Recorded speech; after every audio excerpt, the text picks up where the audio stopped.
9월 화요일 시간 기도의 시간에 저희가 레위기에 있는 몇 말씀을 좀 살펴보았습니다. 그런데 오늘 저녁 시간 가만히 뒤돌아보니 참 부족한 준비가 있었다라는 생각에 한편으로는 회개 기도를 또 드리게 됩니다. 20대 우스갯소리로 20대의 목사들은 모든 걸 다 가르친대요. 아는 것, 모르는 것, 어려운 것, 쉬운 것. 30대 목사들은 어려운 것을 가르치기를 좋아한답니다. 40대는 자기도 모르는 걸 가르친대요. 50대는 자기가 아는 것만 가르치고 60대는 기억나는 것만 가르친대요. 근데 저는 40대잖아요. 자기도 모르는 걸 가르친 거예요. 그런 생각을 좀 많이 했습니다. 오늘은 레위기에 있는 25장, 26장에 있는 말씀을 좀 내용을 삼아서 신년의 사람들이라는 제목으로 함께 말씀을 나누고자 합니다. 레위기는 율법서라고 보시면 맞습니다. 하나님께서 이스라엘 백성들을 무엇으로 부르셨냐면 제사장 역할, 특히 제사장 나라의 역할을 하는 민족으로 부르셨어요. 제사장의 역할을 해야 되는 이스라엘 백성들에게 하나님은 시내산에서 십계명과 함께 그리고 그 십계명의 내용을 또 풀어서 성소와 율법의 내용들을 레위기까지 기록한 것입니다. 그래서 율법서라고 한다면 사실은 레위기서가 율법서라고 하는 것이 맞겠고, 그리고 모세가 이제 광야에 이 율법을 받은 이후에 38년이 지난 다음에 그가 광야 생활을 거의 끝날 때쯤 마지막 죽기 전에 이스라엘 백성들에게 다시 한번 그 율법을 반복하여 이야기한 것이 뭐냐면 신명기이거든요. 그러니까 레위기서는 율법서라고 보는 게 맞을 것 같습니다. 사람이 범죄하기 전에는 율법이 딱 하나였어요. 뭐냐면 선악과를 따먹지 않는 것이 하나님이 사람에게 주신 율법이었습니다. 율법은 하나님의 품성의 사본이고, 율법은 하나님께서 이 땅에 그 원칙적으로 따진다면 율법 그 자체가 하나님이십니다. 하나님이 율법 그 자체이시죠. 사람들에게 표현되어진 율법이 뭐냐면 선악과를 따먹지 말라는 것이었어요. 그런데 선악과를 따먹고 난 다음에 율법이 많아졌습니다. 아무리 줄여도 10가지, 더 줄이면 더 늘리면 더 많이. 그러니까 사람에게 한 가지면 좋겠는데 그것을 범한 이후에 사람들에게 세세하게 기록하셨다는 말씀이죠. 간단하면 좋았을 텐데, 그래서 레위기가 좀 복잡합니다. 죄 지은 사람들이 어떻게 하나님께 나아가고 하나님과 함께 동행하는 삶을 살 수 있는지를 알려주기 때문에 복잡한 거예요. 오늘 말씀, 너희는 자기를 위하여 우상을 만들지 말지니 조각한 것이나 주상을 세우지 말며 너희 땅에 조각한 석상을 세우고 그에게 경배하지 말지니라. 나는 너희 하나님 여호와임이니라. 너희는 내 안식일을 지키며 내 성소를 경외하라. 나는 여호와이니라. 레위기는 27장까지 있습니다.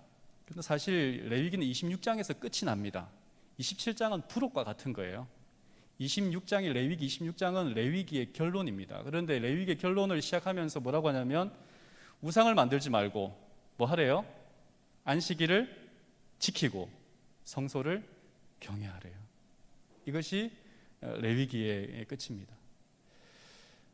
안식일을 성수한다면, 안식일을 바르게 이해한다면 우상을 섬길 일이 없겠죠. 다르게 말하면 안식일의 참된 의미를 알지 못하는 이 시대의 사람들이, 그것이 뭐 재림교인이라 할지라도 안식일의 참된 하나님이 창조주 되심을 우리가 인정할 수 없고 바르게 이해하지 못하면 우상을 섬길 수밖에 없는 존재가 된다라고 하는 말로 되겠습니다. 26장, 25장에 등장하는 내용 가운데 이렇게 한 가지는 안식일과 안식년과 신년입니다. 만약에 이 세 가지를 잘 지켰다면 이스라엘 백성들은 아마 그들의 나라가 굉장했을 것으로 생각되는데, 특별히 신년에 대하여 이렇게 말합니다. 레위기 25장 23절에 토지를 영구히 팔지 말 것은 토지는 다 내 것임이니라. 너희는 거류민이요 동거하는 자로서 나와 함께 있느니라. 땅은 나의 것이다. 그리고 너희들은 이 땅에 와서 잠깐 거쳐가는 나그네일 뿐이다. 너희 것은 아무것도 없어. 다 내 것이야. 그래서 땅은 절대로 뭐 하지 못한다고요? 사고 팔지 못한다. 그래서 이 신년이라고 하는 말을 우리가 좀 보게 되는데, 안식일은 7일마다 오는 것이고, 그리고 또 이렇게 1년, 2년, 3년 지나고 7년째가 되는 날 안식년입니다. 안식년에는 땅을 더 이상 경작하지 않습니다. 농사를 짓지 않아요. 땅을 쉬게 하는 거예요. 그리고 안식년이 7번, 77, 49, 49년, 그리고 그 다음에 50년.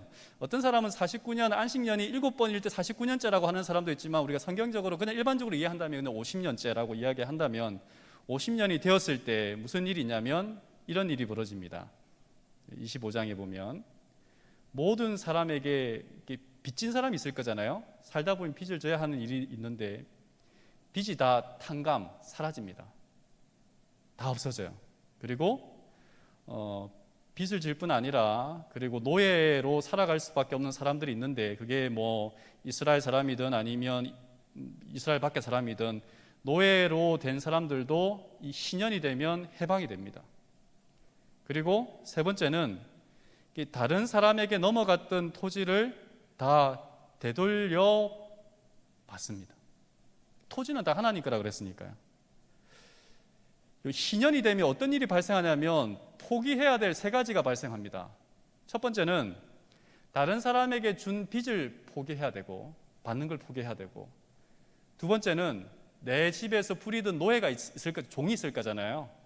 종들을 해방시켜야 되니까 종을 포기해야 되고, 세 번째는 돈 주고 산 토지를, 그러니까 내 토지, 조상으로부터 물려받은 내 토지 외에 다른 사람에게 돈을 빌려주고 혹은 이런 것을 통하여 빌려주었던 토지를 뭐 해야 돼요? 다 돌려줘야 되니까 토지를 포기해야 돼요.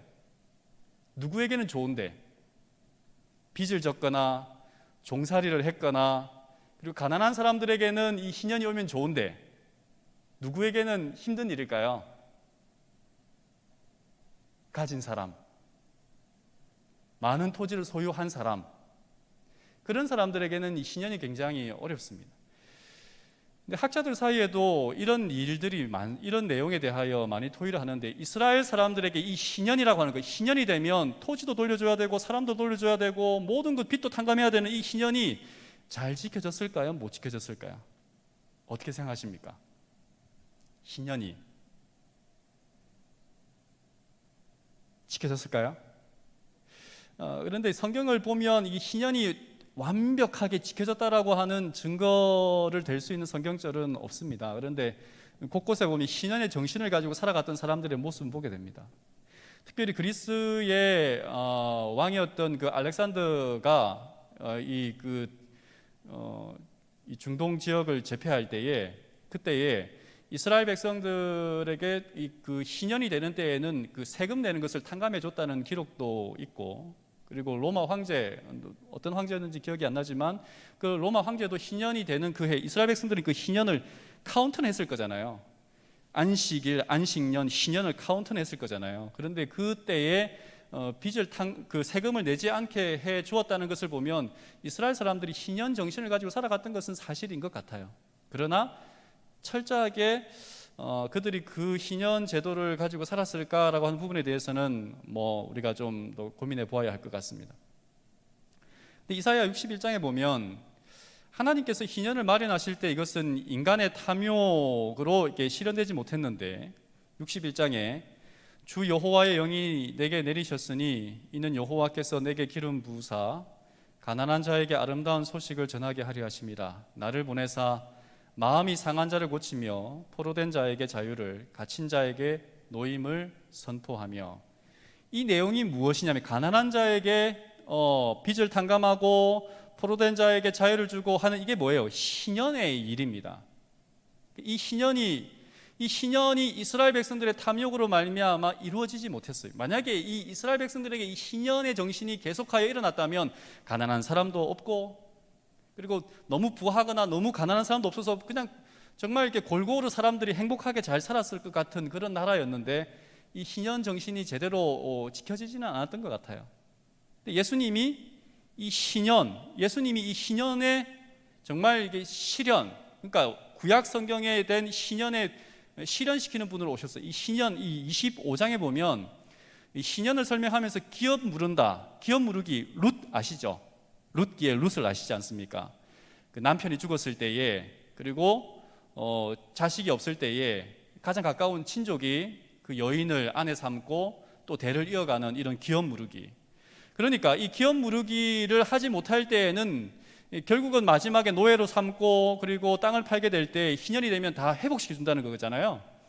예수님이 우리의 무엇으로, 기업 무르기라고 하는 이 레위기 25장의 내용은 한마디로 말하면 구속이에요. 대신 갚아준다, 이런 말입니다. 그러니까 예수님이 이사야 61장에 나와 있는 이 내용의 말처럼 이 기름 부음 받은 자는 우리가 메시아를 가리킨다라고 하는 부분으로 잘 알고 있지 않습니까?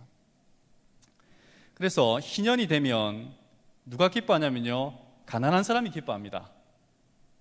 희년이 되면요, 상처난 마음들이 회복되기 때문에 아픈 사람들이 기뻐합니다.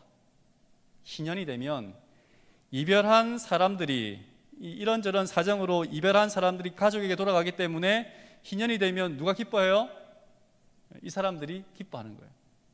이것이 궁극적으로 실현되고 이루어지는 때가 언제예요? 재림의 때입니다. 그죠? 재림의 때잖아요. 우리가 죽음으로 헤어졌던 가족들이 주님 안에서 한 믿음으로 뭐 하게 되고 다시 만나게 되고, 생전에는 정말 힘들게 어렵게 고생하며 살았던 사람들이, 그리고 정말 육체의 질병으로 가시를 가지고 있던 사람들이 예수님의 재림이 되면 뭐 하게 되고 완전히 회복되는 존재로 가장 아름다운 모습으로 하나님 나라에 서게 되고, 그리고 하늘나라에 가면 무엇도 없고 가난한 사람도 없고 부한 사람도 없고 높은 사람도 없고 낮은 사람도 없는 그런 때, 이 희년, 그러니까 레위기에 나와 있는 내용의 마지막 부분은 이 희년의 정신을 살아가는 사람들은 이 땅에서도 뭐 할 수 있다? 얼마든지 주위 사람들에게 하나님의 나라를 증거하며 행복하게 살 수 있다라고 하는 부분을 이야기해 주었습니다. 토지는 다 하나님의 것이다. 이것이 레위기 25장 23절에 나와 있는 그 희년에 대한 내용을 이야기하면서 했던 부분입니다. 토지가 다 하나님의 것이다. 너희 토지를 다 가난한 사람들에게 나누어 주어라. 그러면 우리나라 사람들 하나님 말씀이 따를까요, 안 따를까요? 아마 우리나라의 희년이 이 똑같은 구약 성경과 같은 희년이 반포되고 지키라고 한다면 교회 다닐 사람들이, 가난한 사람들은 교회를 좀 오실 것 같긴 한데 부자들은 교회를 오실지 모르겠습니다. 이 희년이 선포된다고 한다면 50년이 되면 다 돌려줘야 되니까. 네. 이 아합 왕과 나발, 사무엘상 25장에 있는 이 나발의 이야기를 아시지 않습니까? 아합, 북이스라엘 왕 아합이 그의 왕궁을 이렇게 지어가는데 옆에 아름다운 땅이 있어요. 그 땅이 누구 땅이냐면 이 나발이라고 하는 사람 땅이에요. 근데 그걸 팔라 그래요. 내가 너 땅 살 테니까 팔라 그랬더니 나발이 뭐라 그러냐면 팔 수 없다 그래요. 왜 팔 수 없다 그러죠? 이것은 내가 팔 수 있는 것이 아니다. 그러니까 이스라엘 백성들은 대대적으로 지파별로 땅을, 그리고 지파의 그 조상대로 이게 부여받은 땅이 있습니다. 절대 그것을 팔지는 못합니다. 그러니까 땅은 하나님의 것이다 라고 하는 것이죠. 그래서 뭐 요즘 토지 공개념이라는 부분이 이렇게 많이 나오기도 하고, 이 헨리 조지라는 사람의 이야기가 요즘 덜먹거리기도 합니다만은, 어쨌든 이 이스라엘 백성들은 토지를 함부로 팔거나 그러지 못했습니다. 왜냐하면 하나님께서 그 모든 것들을 함께 하나님의 것이라고 인정했기 때문에 그렇습니다. 그렇게 이제 이 신년에 대한 이야기가 쭉 나오면서 26장에 가면 이 레위기를 끝맺으면서 어떤 이야기가 나오냐, 복과 화에 대한, 복을 받는 사람과 저주를 받는 사람들의 이야기가 나오는데, 한마디로 말하면 25장에 나와 있는 희년, 아니 그 앞에 나와 있는 이스라엘 백성들에게 주신 모든 계명들, 율법들을 잘 지키면 하나님께서 풍성한 복을 내리실 것이고, 반대로 불순종하면 갖가지 끔찍한 재앙들이 찾아올 것이라는 이야기로 레위기는 끝을 맺습니다. 언약이에요. 우리가 그 지지난기에 그 언약에 대하여 배우지 않았습니까? 하나님은 이스라엘 백성들과 함께 언약을 맺으셨어요. 그 언약을 지키면 뭐 하고, 그 언약에 맞는 보상을 주실 것이고, 언약을 지키지 않으면 뭐 하겠다? 반드시 내가 그에 대해 상응하는 대가를 치르게 하겠다라고 하는 내용입니다. 레위기도 하나의 언약, 율법서는 이 언약의 내용인 것이잖아요. 그래서 하나님께서 허락하신 이 내용들을 가만히 보면, 특별히 레위기에는 딱 한 번 나오는 단어, 그러나 출애굽기에 뭐 이렇게 다른 땅에서 반복되는 말이 뭐냐면 젖과 꿀이 흐르는 땅이라는 말입니다. 너희들이 내 율법을 잘 지키면 젖과 꿀이 흐르는 땅에서 평화롭게 살게 하겠다라고 하는 것이 하나님의 약속입니다. 여러분, 이스라엘 백성들이 살던 그곳이 젖과 꿀이 흐르는 땅이었을까요?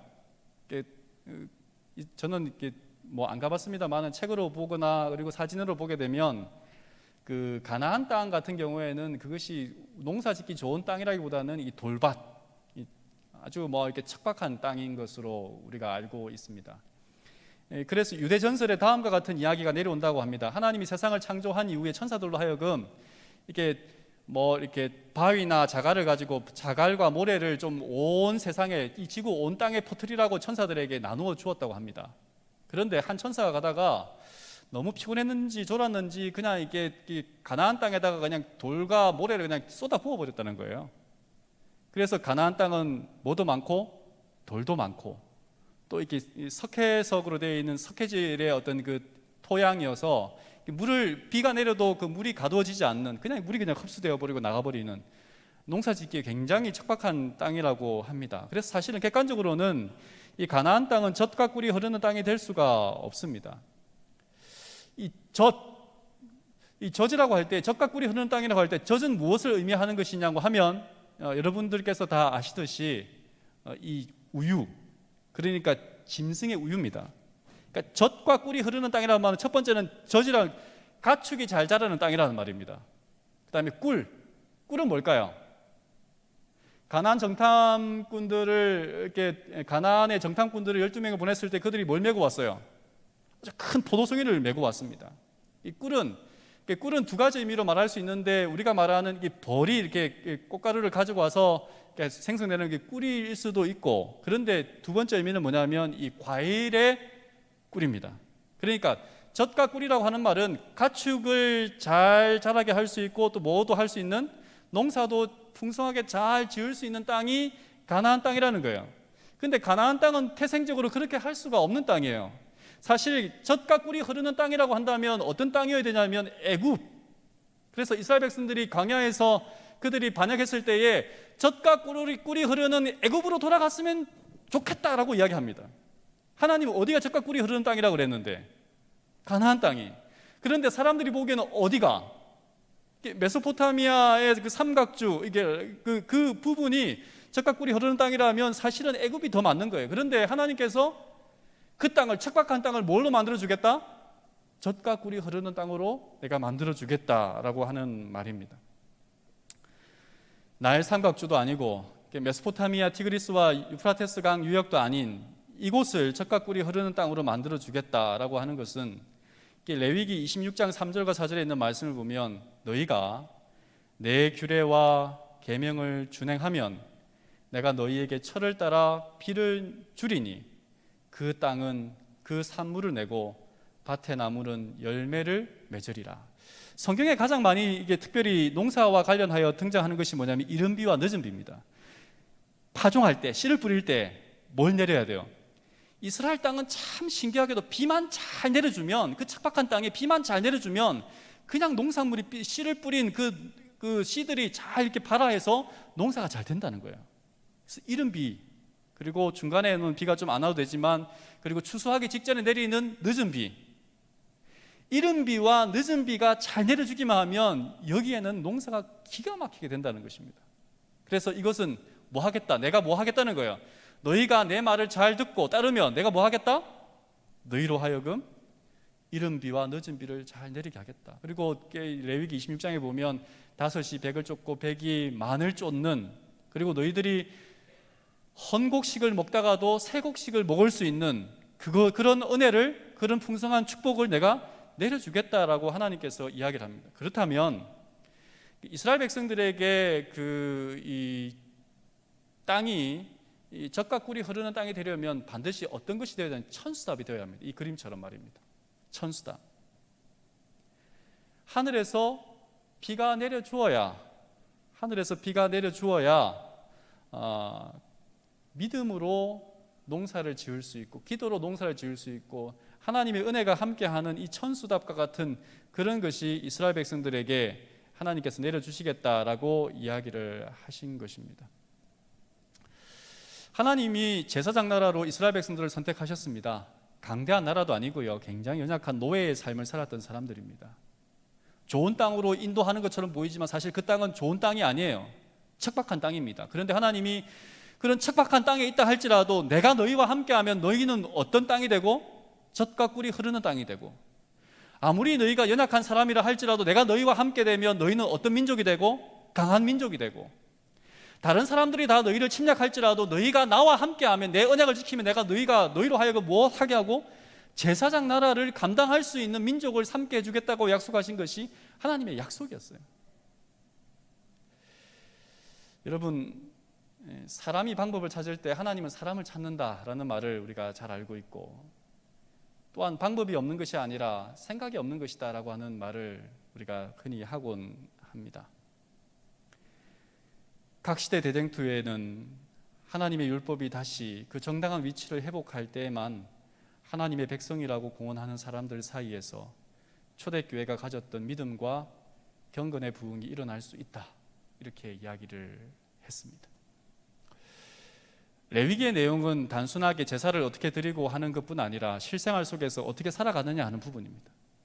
지난주에 우리가 화요일날 이 말씀을 살필 때에 경건이라고 하는 것은 우리가 경건하다 혹은 다른 사람들과 구별된다라고 할 때에 다른 사람들을 좀 멀리하거나 그 사람들과의 거리감을 생기게 하는 것일 수 있습니다만은, 사실 하나님과의 진짜 경건함, 실생활에서 경건함은 사람들을 밀어내는 것이 아니라 사람들을 끌어당기는 것입니다.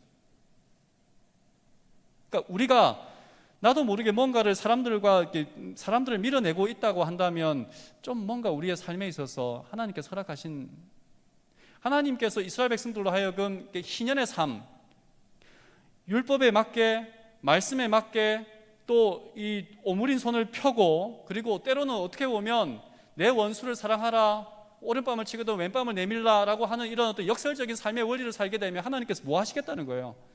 축복하시겠다는 것입니다. 축복이라는 것이 단순하게 우리로 하여금 뭔가 이렇게 이 땅에서 잘 먹고 잘 사는 것으로 이야기하는 것이 아니고, 뭐 하는 거예요?